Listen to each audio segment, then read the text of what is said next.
The 18 Strong Podcast, episode number 371 with Bo Watson and Shannon Shuskeey of In the Zone Mental Training.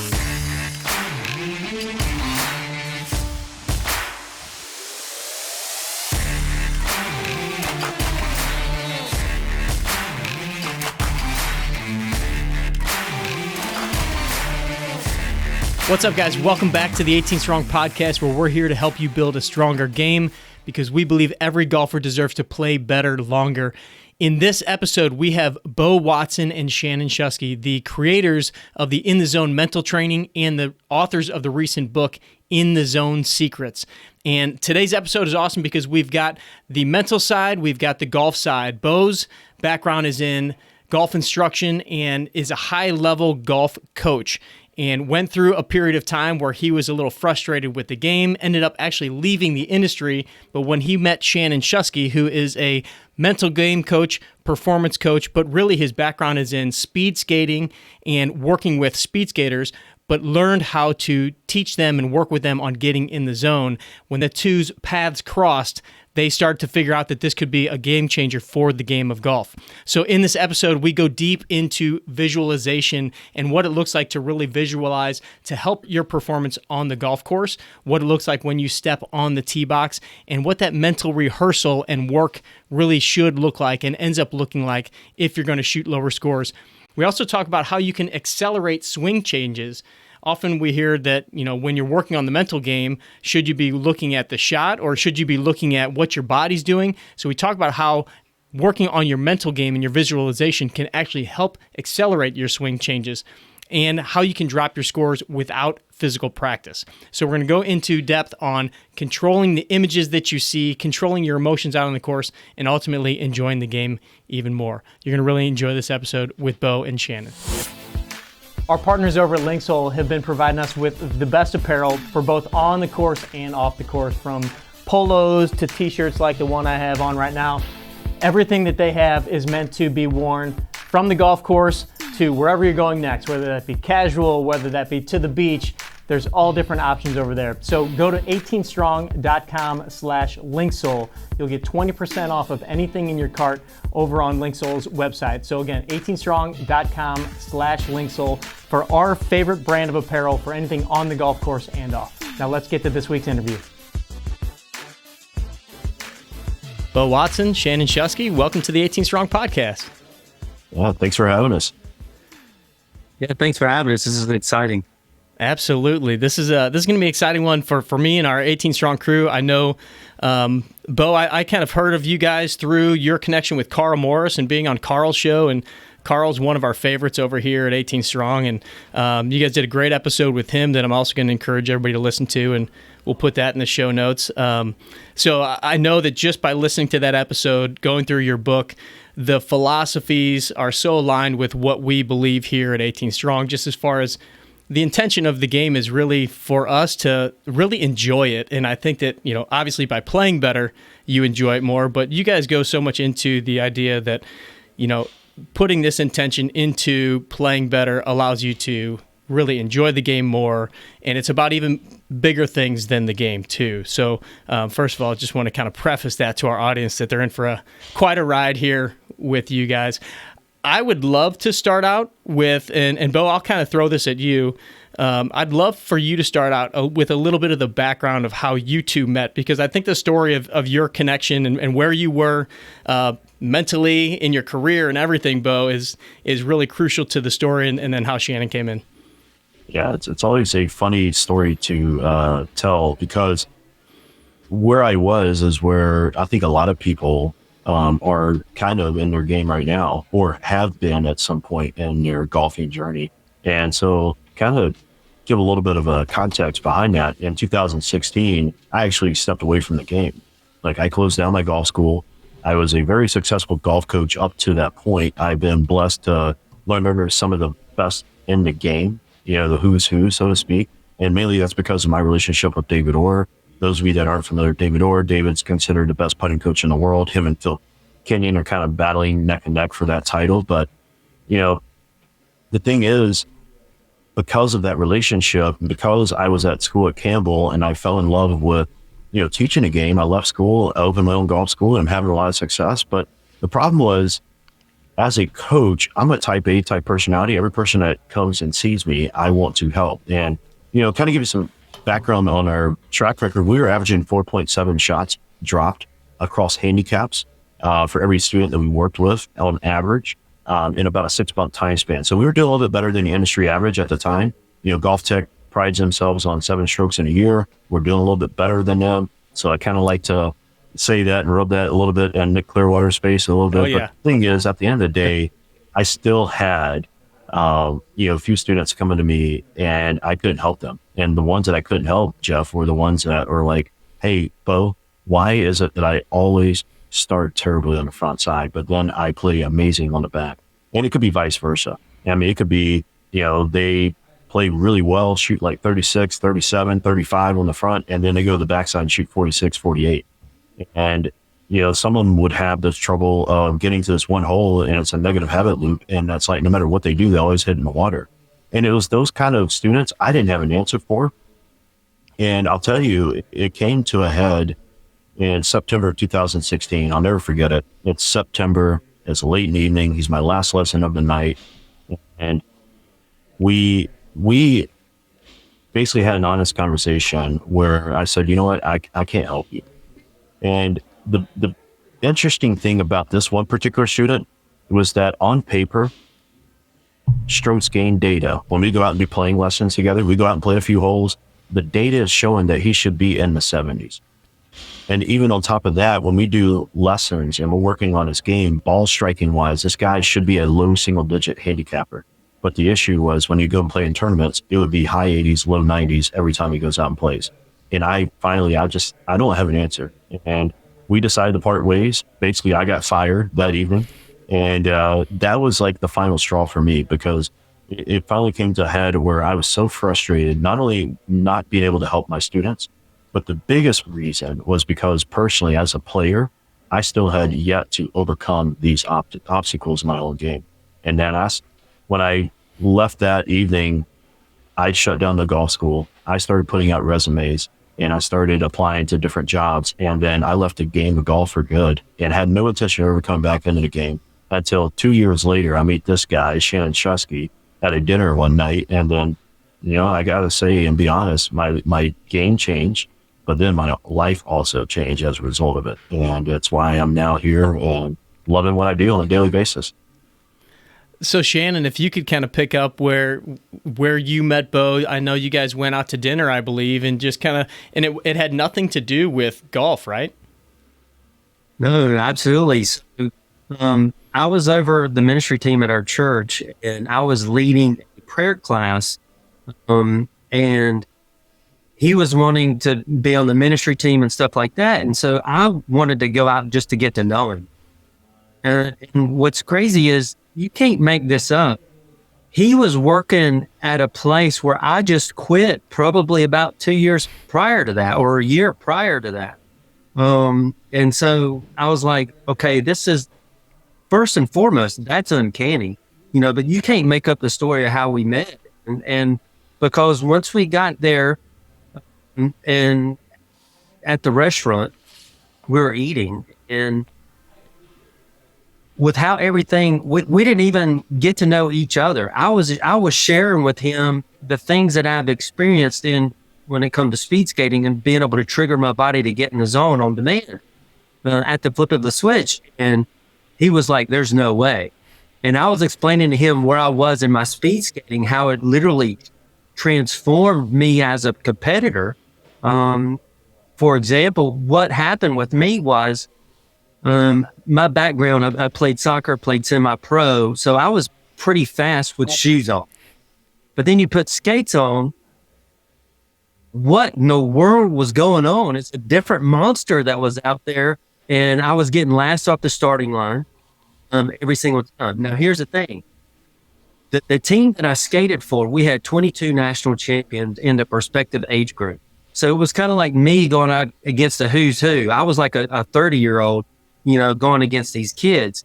However, and so I'm getting last off the starting line in practice, not just in practice, but at meets and everything like that. But I knew that there was a mental disconnect, because whenever we were playing around and we'd have our shoes on or whatnot, and we would race, I would beat them hands down. Hands down. So I knew. It's just like in golf. You know, how often does your listeners and everybody who's listening to this podcast, for example, you know, you can play lights out on the golf range, but yeah, when it comes time to any kind of pressured situation or just going out to the golf course, the change in atmosphere, the environment and stuff like that, and it's like, okay, where did my game go? You know, that's what was going on with me. And so I was getting mental reps in, and literally after I figured out with this concept and the system that I developed, literally within 1 month, I started beating, I would say I was probably getting about halfway through off the starting line. And then within a little over a month, I was winning every single start. And then a month and a half, I was winning every start, not just at practice, but at meets. And then there was a huge shift, even like literally I was not nervous before any race. That changed. I was going in more confident. And as a result of that, on top of that, and it was like, okay, a name is just a name. But when I stepped up to the start, now whether this is true or not, a name is just a name. But mentally, going up to the starting line, I knew that I was the one to beat.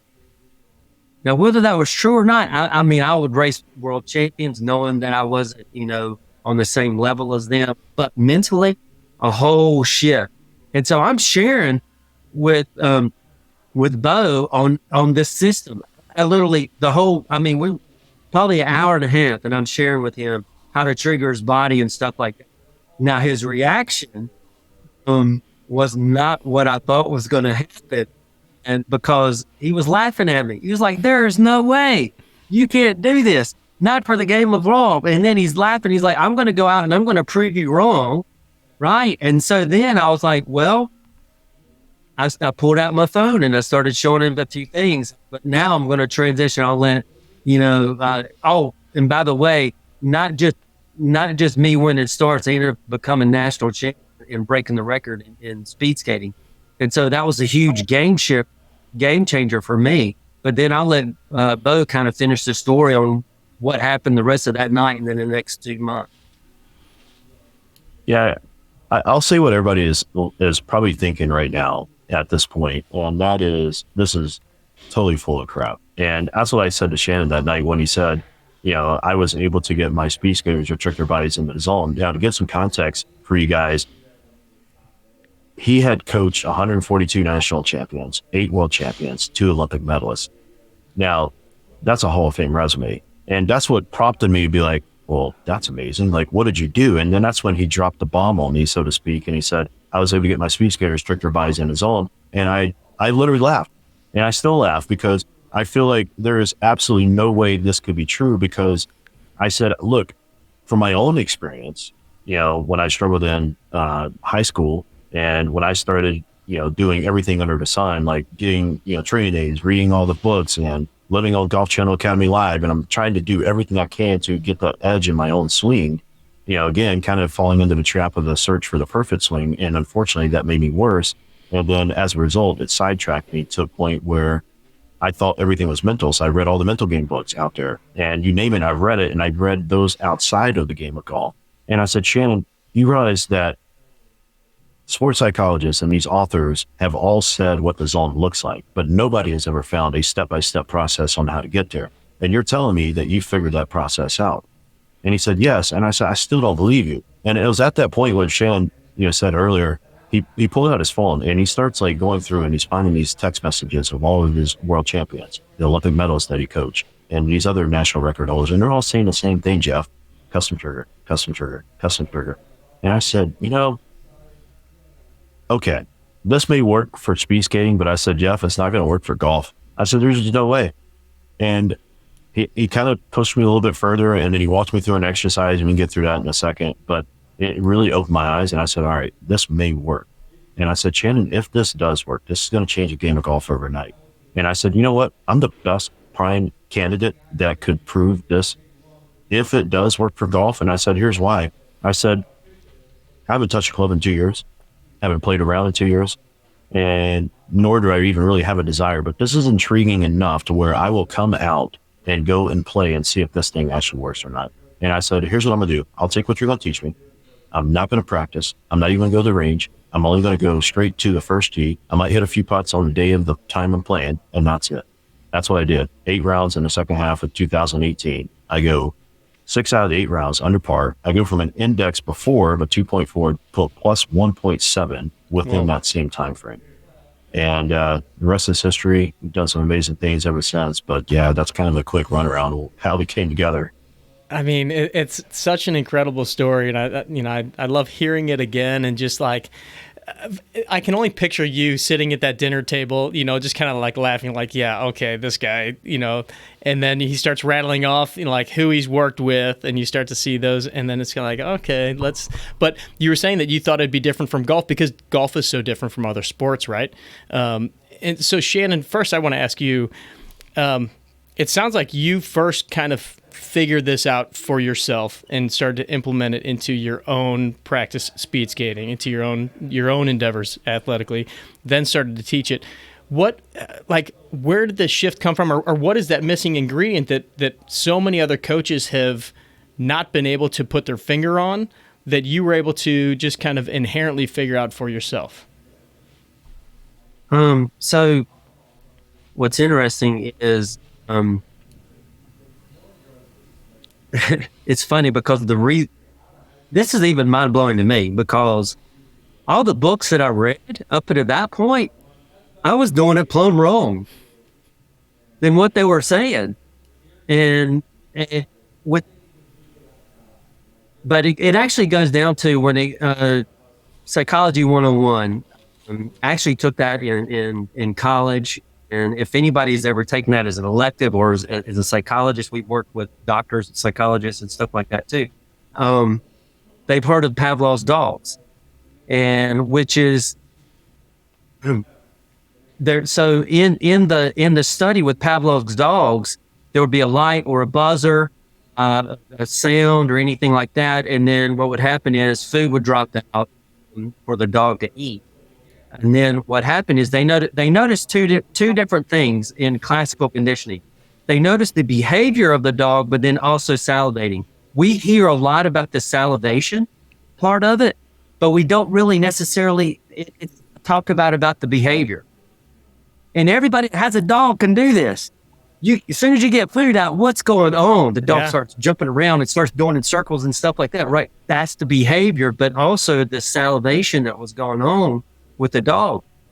The light would come, the food, and then what happens is a week later, they were training the dog. So then what happens is couple weeks later or a short term span came, they noticed that when the trigger went, the light or the buzzer went off and then they would not drop food, the dog's behavior would do the same thing, but also the dog would be salivating. And see, that's what I was doing. I was figuring out, okay, I'm going to do a trigger to get my body there, but then I'm also going to, put the pieces of the puzzle together using kinesthetic mental imagery.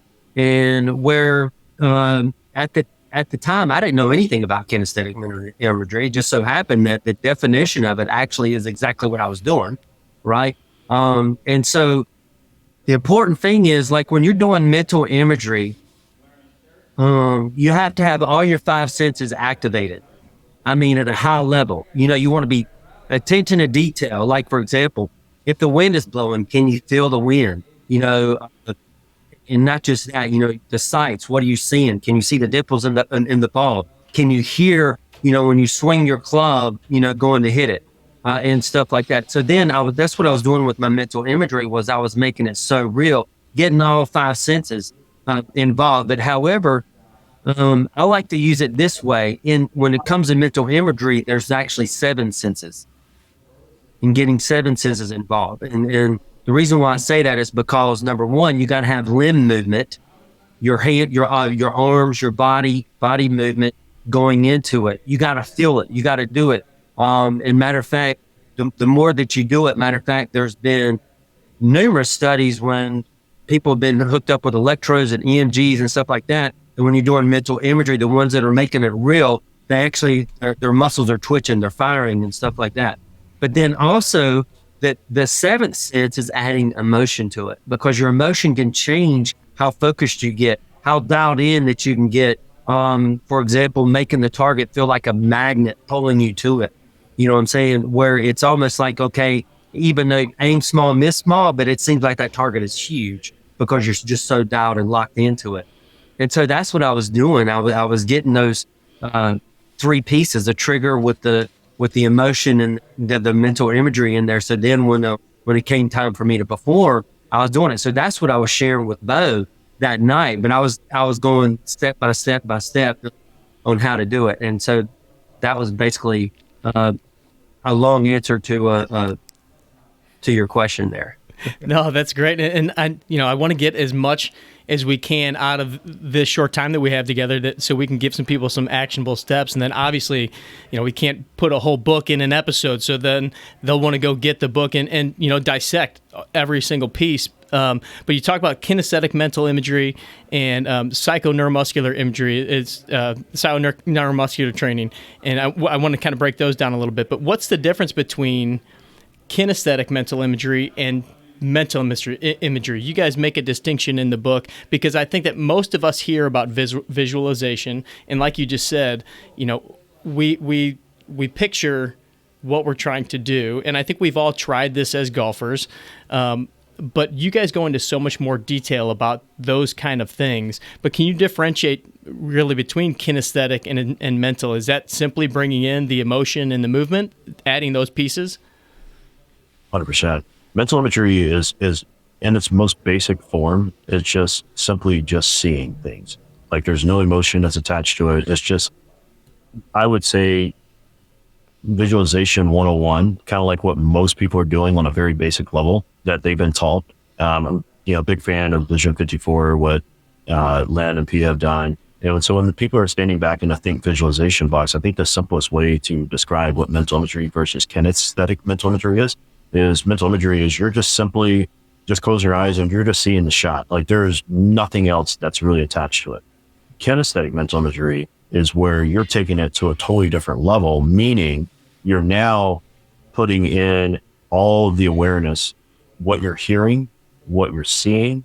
Maybe you can even see yourself like tasting like Gatorade, or if you're drinking a beer in the round and you're just walking up to the tee box. You're hearing your playing partners over to the side. You're also more engaged with the detail, like what Shannon just shared. But the other piece of this is, again, what Shannon just shared, limb movement. So you're actually physically feeling the movements as you're doing it. And then last but not least, the emotion that's attached to it. And so when you look at the two types, and then when you look at all the studies, there have been numerous studies, and we have a lot of those referenced in our book at the end of the book. But it is really fascinating when you see what kinesthetic mental imagery is doing for people when it comes to like rehab, when it comes to, even strength gains. There have been numerous studies out there where people are just doing, Shannon can reference that in a second, but like there are numerous studies where people just do kinesthetic mental imagery of them doing an exercise or workout, and yet they're still seeing amazing strength gains versus just doing it physically only. And so like when you do the combination of the two, it's like a massive like knockout punch, so to speak. And so you can really accelerate things. And this is true even when it comes to the swing and how you want to improve your swing and you want to do a swing change. This is how you would do it. And you can accelerate it in a shorter time span. But I will say this about kinesthetic mental imagery, because Shannon kind of alluded to it earlier. One of the best early examples was in 1980. The author of the study was Swinn, S-U-I-N-N. You can go look this up.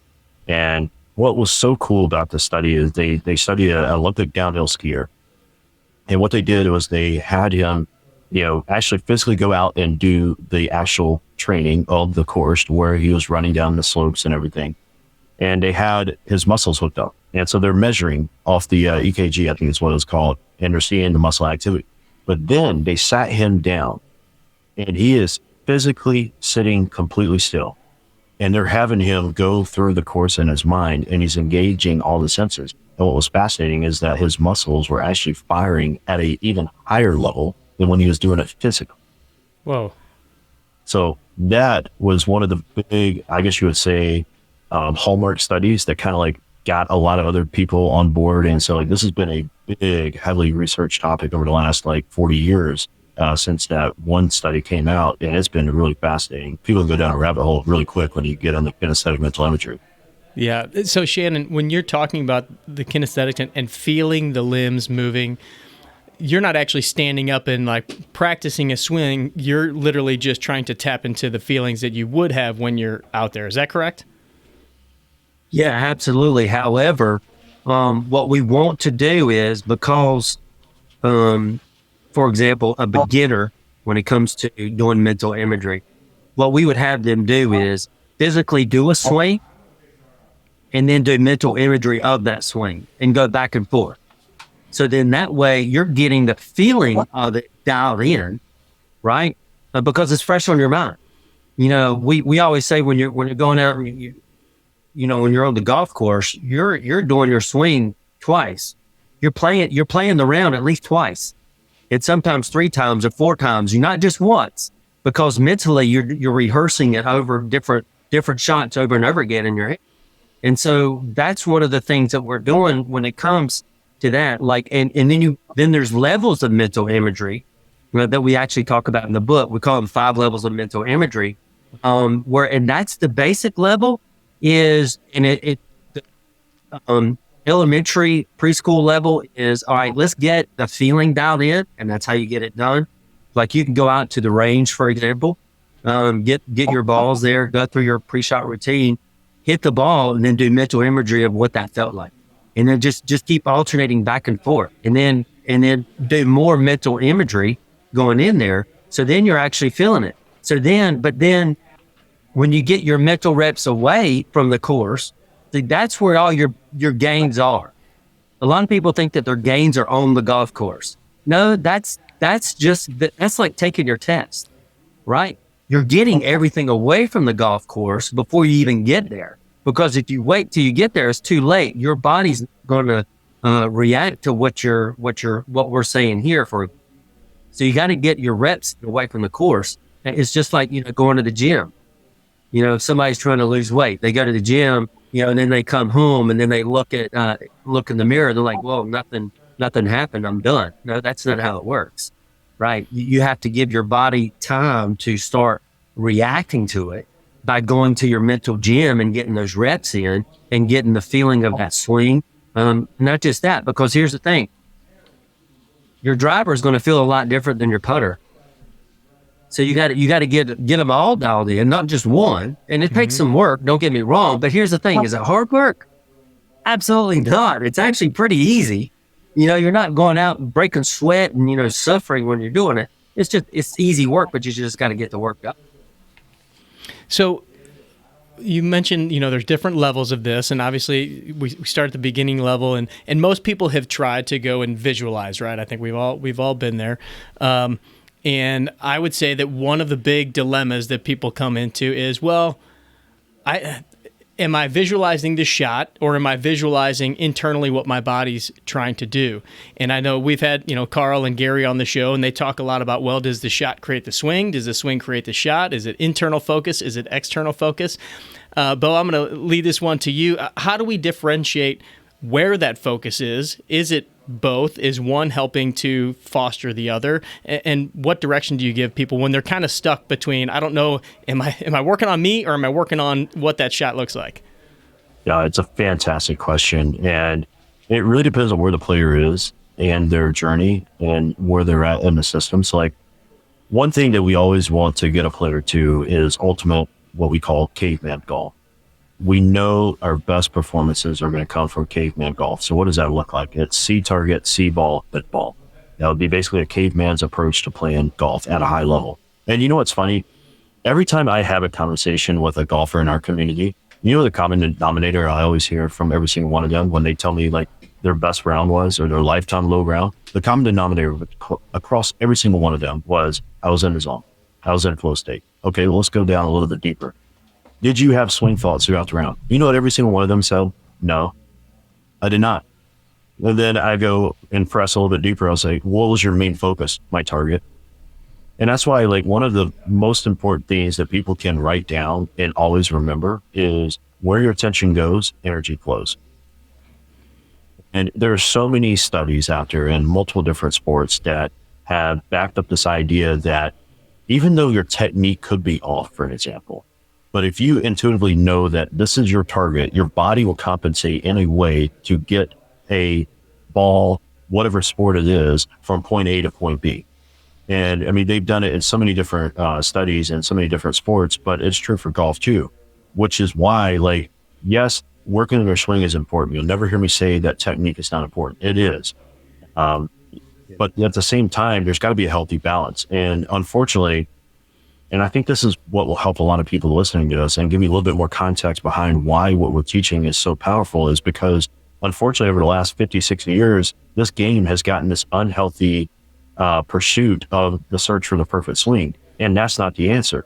You will never hear a major champion in a press conference after they just won a major championship come back and say, you know, today I won because I was able to hit my P3 position extremely well. And then I was able to get my wrist flexion at 22 degrees at the moment of contact. And then I had my weight pressure, with ground reaction forces and getting everything to move back into my left heel. And that's where I had to snap and get the left lead leg. No, you never hear a major champion say that. What do they say?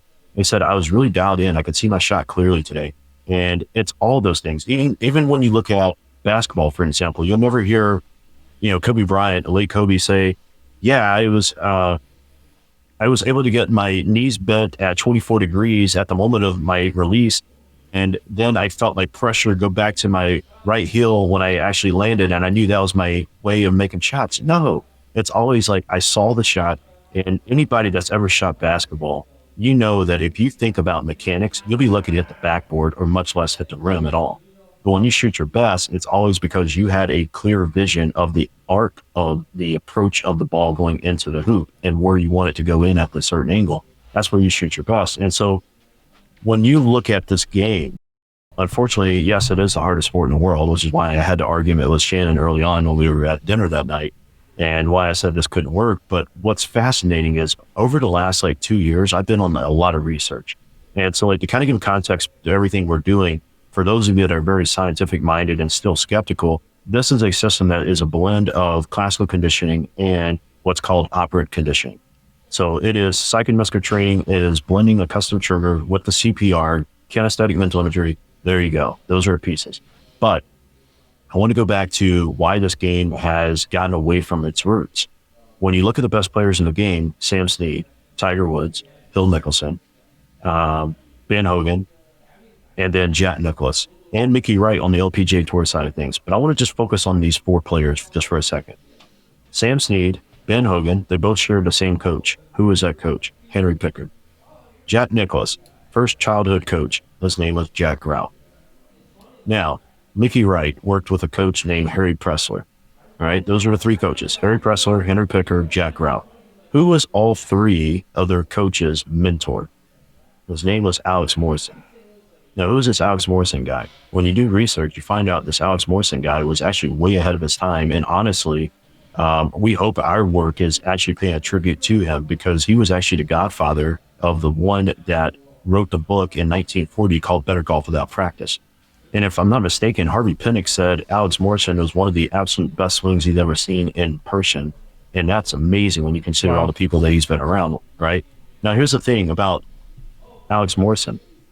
In that book, Better Golf Without Practice, there was a comedian. He tells the story of a comedian, Lou Lore, and this guy could not break 90 to save his life. So everybody that's listening, you're struggling to break 100, you're struggling to break 90.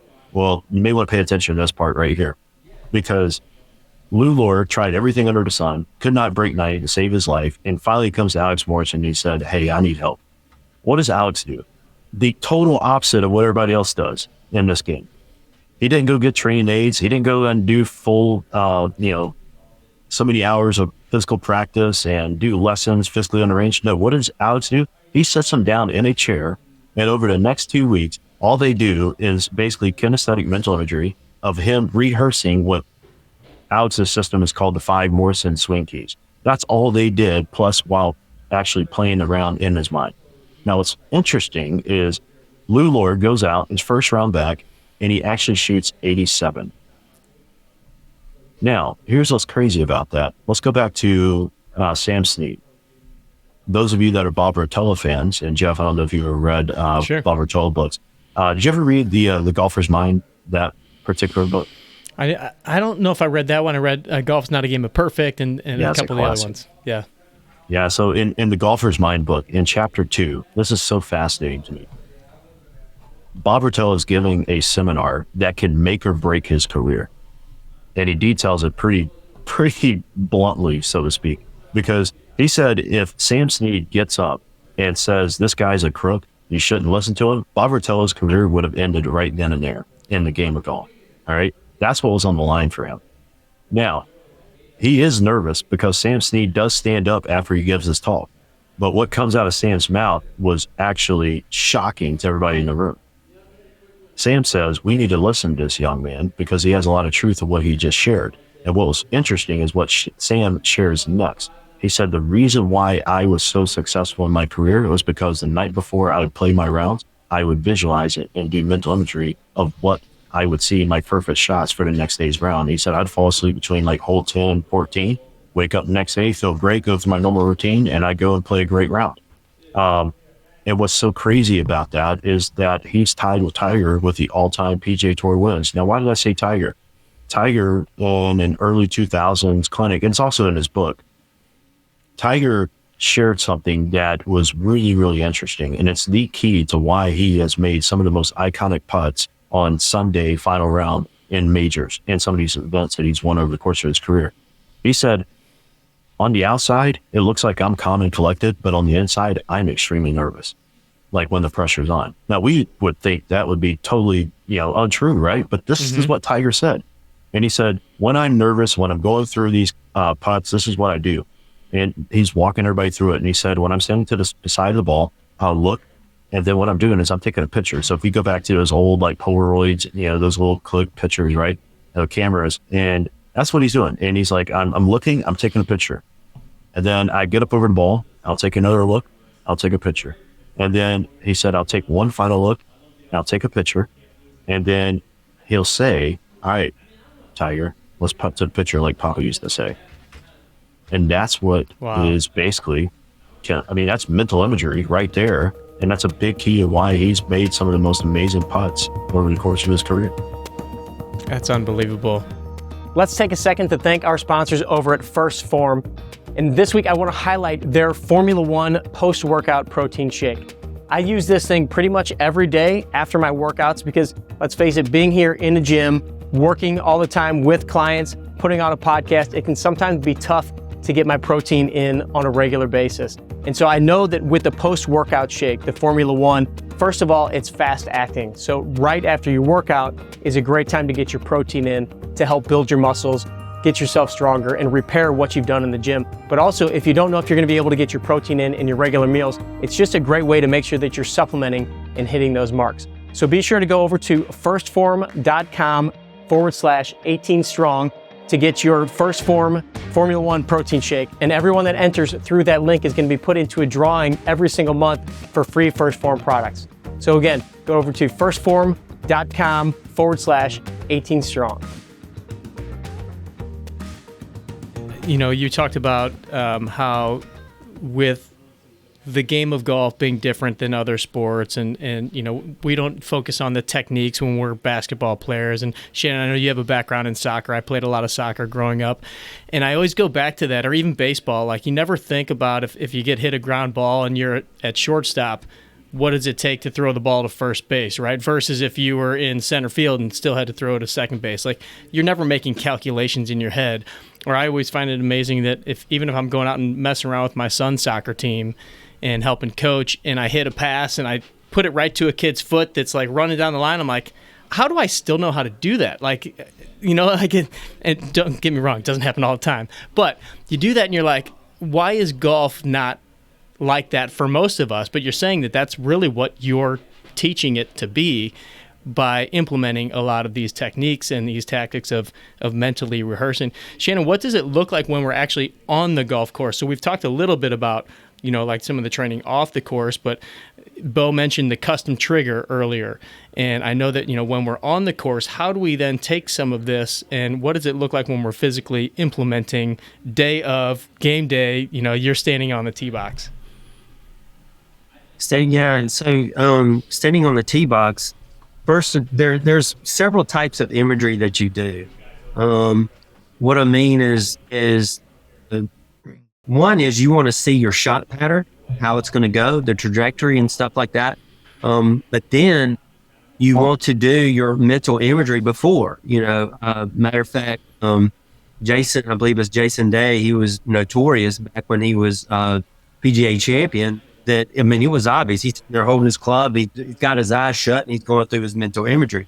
And so that's one of the things that you do, because what it does is it's teaching your body to react to it. Matter of fact, Phil Mickelson, I love in the interview that he was talking about, he makes it reactionary to when he makes the shot surrender in his brain. Like if you look at him and he's staring off and it looks like he's in La La Land, that's what he's doing. He's doing mental imagery, making that shot surrender. So then when he's confident and committed, he reacts to it, and then that's when he steps into the play ball, and then he goes and plays. So that's the important part when you're going through your shots is seeing that. And here's the thing. You have to always vision the perfect shot.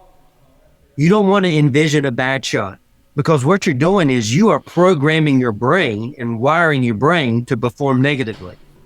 A great example is Jacqueline Hernandez. She was in the Sochi Olympics. She was a downhill a snowboard cross racer. And what was happening, and you can actually look this up in the New York Times. There was an article that was written because there was going around talking about mental imagery. Everybody's doing mental imagery and all this stuff. However, when they got to her, she said that she kept seeing herself fall in this particular turn over and over again.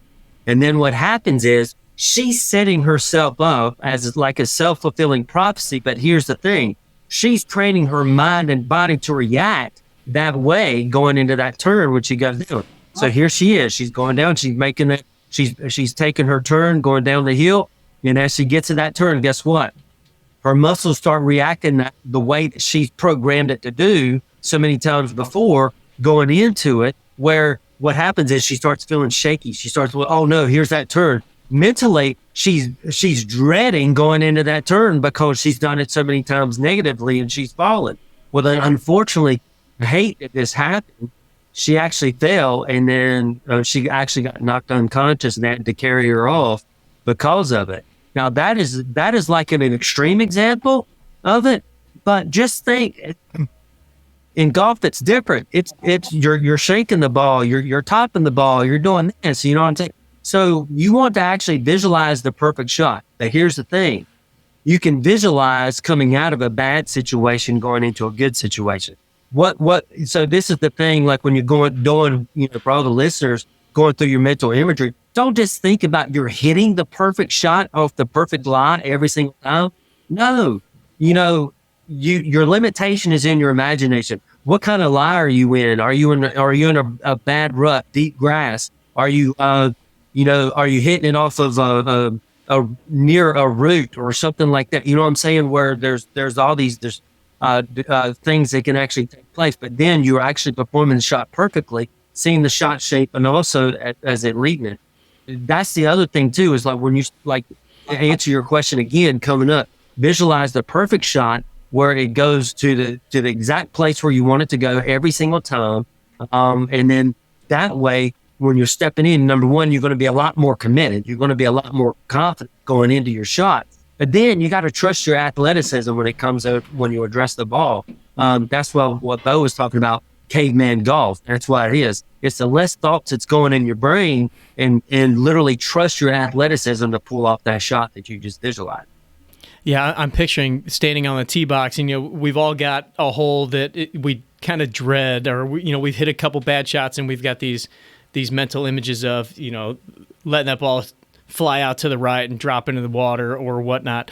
And you guys talk about controlling that image, and you warn that you have to pay attention to what image you're putting in.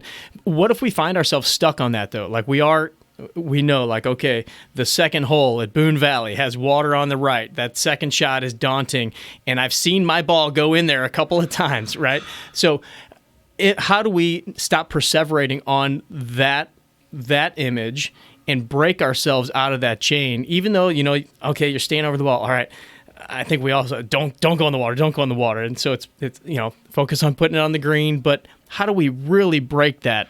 And I know that's not an easy question to answer right here.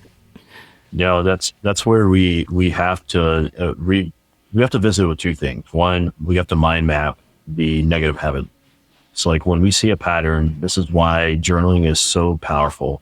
And it's one of the biggest reasons why we've seen a college team that we work with that was outside the top 50 and now trending into the top 20. And honestly, if we keep on the same path, they were averaging over 305 as a team in the fall. Now they're averaging 284. And they just set the third lowest scoring average in school history on their most recent tournament. So we're trending in the right direction. But I'm going to tell you the biggest reason why that's been possible is because of journaling and being very mindful to these details. Because when we start seeing those kind of negative habit loops, like you said, when we see shots over and over on this one particular hole go in the water, we have to first become aware of what behavior and what thoughts are entering our minds when that's happening. So when we shine a spotlight on what's going on that triggers it, we can identify the old behavior and autopilot behavior that people just seem to, for whatever reason, we just keep doing the same thing over and over again. And that's why we like to have these hard conversations. Once we identify there's a negative habit loop, there is, for an example, let's say on that hole, you hit it in the water like 5 times out of the last 7 rounds. And what we identify is you tense up and you're trying to control your swing, right? There's always a reward value in our brain where whenever we do some type of behavior, there's some type of reward for it. Even if you have a very low success rate, your brain will always take that part, like that one time, 4 rounds prior where you are still tense and you still try to control your swing, but yet you hit it 10 yards in from the water's edge, but you're safe, right? You will still keep doing that over and over and over again until finally you come to grips with, I like to ask this question to our players, hey, out of the last 10 times you do this, what's your success rate? And, what they'll come back and tell us is like, 10%, 15%. I said, okay. Now, we go deeper in this in the book, but that's where we kind of teach this interest curiosity approach that we want to take. And there's a lot of research that back this up that's really, really cool. But when we take that approach where it literally updates the reward value in our brain, so to speak, Dr. Rick Judson talks about this in his anxiety book. It's an amazing resource for that. But what we've done is we've kind of taken that and we applied it to the game of golf, and we show it how it can be even more practical for this. And that's what we're doing with our players. Is now we're able to go, that's interesting. I'm about to engage in this behavior that only has about a 15% success rate. And what it does, it gives you permission to then go, wait, that doesn't make sense. Why would I do this? And then what we can do is, okay, let's choose a better path. And that's where the ball reset, which is in the very next chapter in the book, where we go deep on that. And what that does is it literally, I'll help Shannon's way to explain it, but it literally becomes a washing machine, so to speak, for the brain to do a hard reset. So we can take a player from a red light state. We can go deep into this if we need to, but we can take a player from a red light state in the brain where there's so many thoughts happening right after another. So just give a quick understanding of what the red light state is. Basically your brain has multiple different wave activity going on in the brain. So like when there's a lot of conscious level thought, your brain can basically become inflamed, so to speak, on some of these brain scans. And it's so fascinating because whenever we miss like a 3-foot putt or something like that, we got so many negative thoughts happening right after another. So just think of it as there's a lot of activity going on. But when we do a ball reset, we can get a player back to a green light state within about 10 seconds. That is at the equivalent of them doing 20 minutes of meditation or 20 minutes of yoga in the brain. Now that's powerful because what we're doing is we're resetting the brain, so to speak, back to a green light state where they can process things. And, you hear people say this all the time, you have what's called the fight or flight response. Some people call it the alligator brain. And so it's like, now there's a threat and the whole like prefrontal cortex kind of goes offline, so to speak. And what this reset is doing is bringing on the parts of the brain that actually can function and do things at a normal level, so to speak. And that's what we're doing is we're taking them through a process where we do the hard reset, get them back to a green light state. Then we're following that up with power talk. And then on top of that, we're having them relive an amazing shot in the past in a similar situation. And when they go through it in that process, they're now excited when they get to the last L of the ball reset. They look forward and they're excited to play this next shot. Now, I'll give you an example, and this is why Sam Snead was so dang good. Not many people know about this story, but we cover it in the book, and I'll share it for everybody here on this podcast. This is really cool. Those of you that struggle with anxiety, those of you that struggle with nervousness, listen to this. Sam Snead, he is in 1936, the week before he's going to play in his PGA Tour debut tournament at the Greenbrier. Now, he's playing at the Greenbrier the week before. The head pro organizes a exhibition match. It's got 2 former U.S. amateur champions, 1 former U.S. Open winner. Now, Sam Snead's a rookie.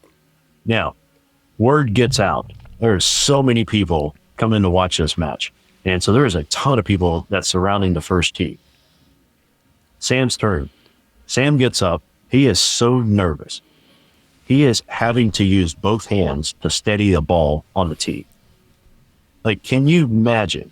Like, that's basically on the verge of a panic attack, if we're being completely honest, right? So he is trying to steady the ball on the tee with both hands. That's how bad he was shaking. Now, he collects himself. He walks back. Probably lucky that he actually was able to walk back in that situation. But he's standing behind the ball. And what he does is he closes his eyes. And what he does is he then relives all of his amazing shots in the past on that same hole. He gets up, goes through his routine, hits the shot, the crowd gasps. And when he looks and sees his ball flying through the air, not only is he out driving his playing opponents by about 20 yards, but he hits it about 15 yards further than all of his most successful drives that he had hit on that hole in the past. Now, wait a second. How does a guy go from on the verge of a panic attack to then hitting his most successful drive ever on the same hole? It was because what he did was doing, mental imagery. And that's why it's such a major piece for a ball reset in the first L when we do a look back. That right there, we just had a conversation with one of our college players just yesterday. She had a scoring average of 77 from her first 2 seasons. And right now, she just through the first 3 tournaments in this spring's season, she's averaging a 72.8. She said the ball reset has been her secret weapon, and it is one of the biggest, most powerful tools that people use that have been able to get people out of these negative habit loops and actually get them to a place where they can attack these things head on. Wow. You talk about how, he was able to relax and saw his ball go so much further. I remember you guys talking in the book about how so much of this is, first of all, changing your state to be in a more relaxed state, but then also helping to produce a better rhythm and tempo in your swing. And that's really where a lot of the extra distance and power comes from. We tend to get so focused on trying to muscle through our golf swing, trying to hit a ball further. But I think we've all experienced that relaxed swing that just, you're like, whoa, how did that swing produce that effect? And I've even been doing a lot of research lately just on the body and fascia and how the tempo and the way that our body reacts with contraction versus relaxation and how those things play together with the rhythm. So it's like so many things that you guys talk about, and then even the physical components that, from a training side of things, how they all mesh together. And it's just fascinating to me. One thing that I heard you guys talk about on Carl's podcast was that along with your book, you have a workbook. And I think that that's important to mention because so many of us have read books along the lines of what we're trying to do here. But we tend to read the books and then go on to the next book and go on to the next book. And so, Shannon, if you could tell us a little bit about kind of the whole structure of your program and why the workbook was so essential to this piece and for people really getting results. I like to say this. Our book will put your game on steroids, so to speak, mental steroids. But the workbook will put the book on steroids. Because here's the thing, you're going to learn everything a lot faster, first and foremost. But then also we have activations that are in the workbook, not in goodness, our book would be like a novel, would be huge if we put everything in there, and downloads and everything like that that's in the workbook. And so we have certain activations, like going out and doing certain things, playing we also give them like a schedule. It's in the workbook. Like, for example, you're like, this mental imagery, where do I start? What do I do? What are the guidelines? What am I working on? And here's the thing. We set everybody up for success. For example, like Bo mentioned about the college coach. I played soccer in college. I would be extremely let down if my soccer coach did not have a plan. And the same thing on speed skating, with speed skating, that if my coach did not have a well thought out process on what I should be doing now, and then not just now, but 2 months from now, in order for me to peak or to get to a certain level, and stuff like that. So then what we've done is we actually created schedules and things like that in there. All right, what are you working on? What do you need to work on? And then, you can't neglect any golf club. For example, we actually had one of our tour players that we're working with, after about 2 months, the putting started struggling. Was because they neglected putting. You can't neglect any part of the game. And so you basically got to do maintenance work going through and doing it. But we show you like a lot of that stuff that's in the workbook as well, going in there. And here's the other thing too. I've noticed like when it comes to certain books that you can go out, somebody will create a workbook that goes with it. Right. And it's like, oh man, I'm gonna get that. There's a workbook that goes with it. And then you look at it, you're like, wow, that's not even by the author. Right. Right. And there's no depth to it whatsoever. So we actually created a deeper depth so we can learn it faster. But then you're becoming what the book is wanting you to be, and you're walking in your true identity. Awesome. Bo, anything to add to that? Looked like you wanted to add a little something. That last statement right there is like the nail on the head, because you are becoming the book at that point. And that is the main purpose behind why we created the workbook. That way they have something that is practical, and that's always been, all right, some context there. Me personally, and what I've seen a lot of other golfers complain about, and when it comes to the mental side of the game and these mental books that are out there, and don't get me wrong, like there's a lot of good things out there, but one of the biggest common denominators I kept seeing over and over and over again, and it was also true of me, is that it's very high philosophical, so to speak, but yet there's no like practical, like A, B, C, step 1, 2, 3. And when it came to applying these things, and that's why, when we created the book, and then more importantly, the workbook, it is like, hey, here, start here, do this, do this, do this. And that way it's like a clear path, but even better, you can actually measure, are you actually getting better? Because we have a vividness test that will actually measure your ability to visualize. How good is your mental imagery? And we've taken people that have had like a low score of 24 and get that increased all up to as high as like 72, 73 over just like a couple months. And so that part is exciting, because now we have something that can actually measure, are you getting better at the mental side of the game? And so that's a big piece to it. Yeah, we also have like an anxiety test. Who would have thunk it? When it comes to golf, you know what I mean? Like, like you had mentioned, like you got this hole that you dread, or you got a tournament coming up. How do you change nervous to exciting? But then, what is your gauge that you're going by? In other words, how are you going to do a check engine, like check for your brain, right? And then so we have an anxiety test. We've got a lot of self-evaluations that are in there that's not in the book as well, to where you can kind of see, if you're transparent with yourself, it's going to give you a much better performance, because you know where to start. You know what I mean? And so it kind of gives you that. It kind of puts you in the starting blocks ready for you to take off. Yeah, and you guys do have quite a few downloads in the book too that I'm sure are part of the workbook as well. If they don't have the workbook, that they can go and do some of those things. Awesome. Where can they go find? What's the best place for them to find the book and everything that you guys are doing? Yeah, the best place is just go simply to the website. It's inthezonesecrets.com. So you just go to inthezonesecrets.com. And what's pretty cool is we created a really special offer. They can also get the book on Amazon, and they can do that, and you go get a full price, $24.95 on Amazon. But if you get it through our website, it's actually a personalized autographed version of the book from both Shannon and I.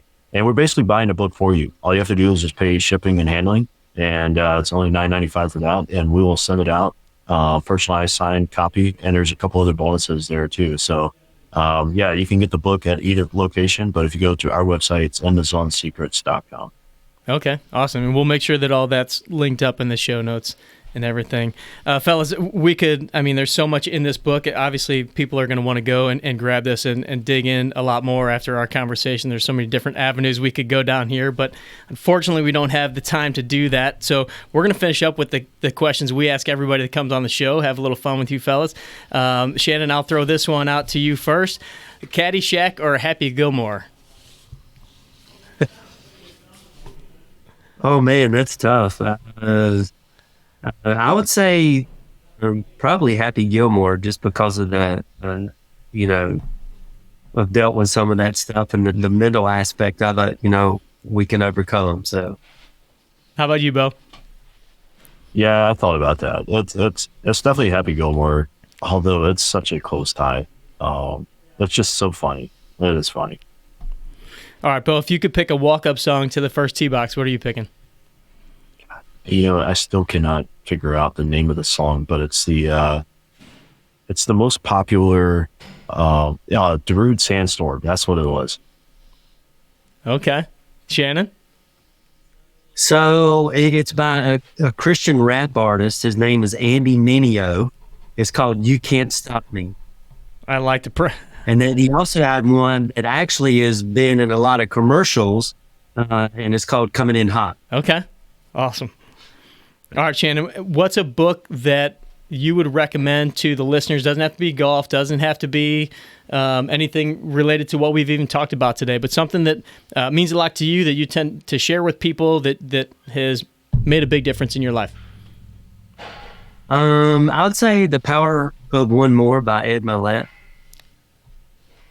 Just because it literally it pushes you to a whole nother level in every single area of your life, very similar to, I would say, like that's what our book does as well, as far as because you can apply what we teach in our book to everyday life, and actually champion, every area of your life as well. So fantastic. Bo? Well, besides God's Word, it would be probably Dale Carnegie, How to Win Friends and Influence People, because that is an all-time classic, and I love it because it just kind of expands on what it truly means to understand people and serve them, and and I love that aspect of it. One of the most popular recommended books we've had on the show so far. Yep. All right, Bo, if you could pick a dream foursome to go play golf with, who are you picking, and what's your bucket list course that you would want to take them to? Well, some of these guys would obviously be dead, but it would be Bobby Jones, and then it would have to be Alex Morrison, and then probably Tiger. So that'd be the foursome. And then the course we go to that's not St. Andrews or Augusta would be the new most talked about course right now in the Bahamas or the Caribbean, St. Lucia, whatever it's called. Cabot St. Lucia, Point Hardy Golf Club. Okay. Yeah. That's a good little trip. Yeah. So my dream would be to walk with Bo and watch them play, because when it comes to golf, left-handed, right-handed, it don't matter. It's like I've got a third foot or something, That's awesome. Yeah. Well, I'm gonna throw it back to you though. Let's say you just get to walk with the foursome. I want to hear your foursome that you're picking, or three other guys that you would like to walk and just hang with. Yeah, I would say Phil Mickelson, just because of his history. It took him 14 years before he won a major, and now he's actually been very transparent more about his game and what he's done. And then obviously Tiger as well. But those would be the two. And then I'd have Bo go with me so he can teach me more. Yeah. Awesome. What's a social media account that both of you guys follow? You don't have to both follow the same account, but one from each of you that, and again, doesn't have to be anything related to golf or anything we talked about, that you just find fascinating and think the audience would benefit from checking it out. Bo? All right, I gotta say two. Yeah, it's gonna be Ed Milet and Dr. Andrew Huberman. Awesome. Both favorites of the show here. Only one has been on the podcast, but would love to get Huberman on one of these days. How about you, Shannon? Yeah. Well, definitely Andrew Huberman, for sure.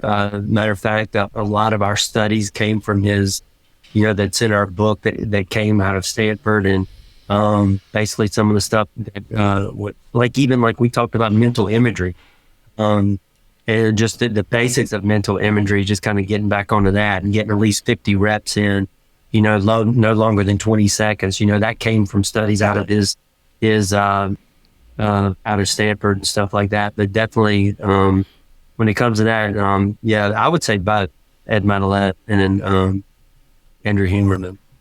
All right, last one. And Shannon, I'm still going to throw this at you, even though you said you're not much of a golfer yourself. What's the best piece of golf advice that you've ever been given? Shannon, I'll have you go first. Trust it, send it. And did that come from Bo? Yes. How about you, Bo? I really believe the best golf advice, and this is going to help everybody on here, is surrender the shot before you play it. Surrender the shot. So the outcome of the shot, surrender it, no matter what happens, good or bad, before you play it.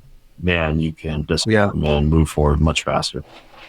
Fantastic, fellas. Yeah, I'd have to agree 100%. That's one of the things that we've seen is like if you see golf as a game of mistakes, it makes it easier to surrender the outcome before you even walk into your shot. Well, fellas, this has been fantastic. I'm really excited for the 18 Strong crew to dig into your work. I know that you guys are on a mission to help 100,000 golfers shoot their lifetime low. So hopefully a lot of the 18 Strong crew can be a part of those 100,000 golfers. Any last pieces that you want to share with us before we let you go? Bo? The biggest thing I can say is when you look at the game of golf, a lot of people say game of golf is 90% mental and 10% physical. But here's the thing. Why is it that everybody is spending 100% of their time on 10% of the game? Now, I understand different people, like say beginners, it might be more like a 60-40 ratio. It could be 70-30. But the problem that I've seen over the last 40, 50 years is that so many people are going after technique. And then they feel like once they get to the point where their technique's okay, then they start working on the mental game. It's already too late. And I'll just say this really quick. There was a beginner golf study that they did that measured an approach shot. And what was so fascinating is that they found that with the three groups, one did mental imagery only, one did physical and mental imagery, one did physical practice, the other one did something totally unrelated. What was fascinating was that the group that did physical and mental imagery outperformed the one that did physical, and the totally unrelated obviously didn't even have any benefit whatsoever. But what that goes to prove is that if you put mental work on your game on the back burner, it's going to hurt you like down the road. And so you gotta get ahead of it. And that's one of the big reasons why we wrote the book, and so that people can actually see a breakthrough very quickly. How about you, Shannon? Yeah, so actually that's a loaded question. I love it. It's not what's happening around you. It's not what's happening to you. It's what's happening on the inside of you. It's how we respond to certain events, how we actually, because, your emotions can change your moods, your movement can change your emotions and stuff like that. And so I think that's a huge game changer, and to realize that it's I like to say it like this: it's our responsibility. It's our ability to be able to respond to certain events that can take it, to take our life to a whole other level, not just our game, but knowing that it's not what's happening around you, it's not what's happening to you, it's what's happening on the inside of you, and it's how you respond to those things that actually change it. It's not thoughts determine what you want, actions determine what you get, but it's your behavior that can change your future. And it's how we act in that. Decisions determine your the destiny, and your focus can determine your future. That's so good. I've never heard it put like that. Responsibility. It's perfect. It's perfect. All right, fellas. Can't thank you enough for the time, and really look forward to, first of all, seeing you guys accomplish this goal of 100,000 golfers and beyond. I'm excited to put this into my own practice, my own game, and shoot my lifetime low as well. So thank you for coming on to both of you guys.